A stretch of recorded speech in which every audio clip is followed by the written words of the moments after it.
Hello, Vachal, let's read the question first. And question says that a metal rod of length 15 × 10⁻² meter rotates with about an axis passing through one end with a uniform angular velocity of 60 radian per second. A uniform magnetic field of 0.1 Tesla exists in the direction of axis of rotation. Calculate EMF induced between ends of rod. तो student सबसे पहले आपको समझना होगा कि की concept क्या use हो रहा है इसमें. तो की concept is motional EMF.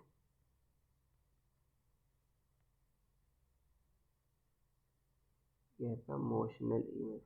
Motional EMF क्या होता है कि अगर मान लो किसी रॉड को आप रोटेट कराते हो या मूव कराते हो मैग्नेटिक फील्ड में, तो उसके एंड से क्रॉस आपका EMF इंड्यूस होता है, उसको क्या कहते हैं, मोशनल EMF. और आपको पता है अगर मान लो कोई रॉड है लेंथ L, अब यहाँ पर जो कह रहा है आपका एक्सिस ये होगा, मैग्नेटिक फील्ड मतलब रॉड के प्लेन के परपेंडिकुलर, कि मैग्नेटिक फील्ड आपको कह रहा है एक्सिस के लॉन्ग. अगर इसको आप ओमेगा वेलोसिटी से, एंगुलर वेलोसिटी से मूव करा रहे हो, तो जो EMF इंड्यूस होगा वो आता है बी ओमेगा L²/2. ये उसकी वैल्यू होती है. अब यहाँ पर ये दे रखा, सारे की वैल्यू दे रखी है, आपको वैल्यू जस्ट रखना है बस इसमें. कह रहा है मैग्नेटिक फील्ड की वैल्यू कितनी दे रखी है आपको, 0.1 टेस्ला दे रखी है. एल दे रखा है आपका 15 × 10⁻² या 0.15 मीटर. और ओमेगा की वैल्यू दे रखी है आपको 60 रेडियन पर सेकेंड. तो यहाँ पर वैल्यू रख दो, आ जाएगा. बी क्या है आपका 0.1, ओमेगा क्या है आपका 60, L²/2 मतलब 0.15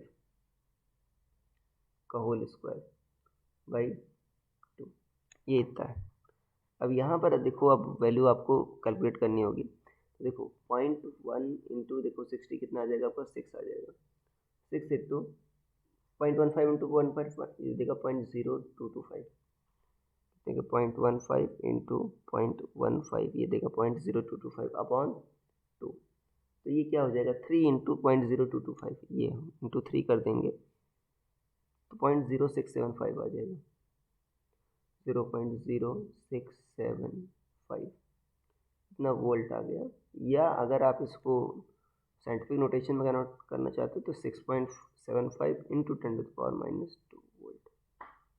ये आंसर आ गया. So this will be your answer. So I hope you understood it well. Best of luck.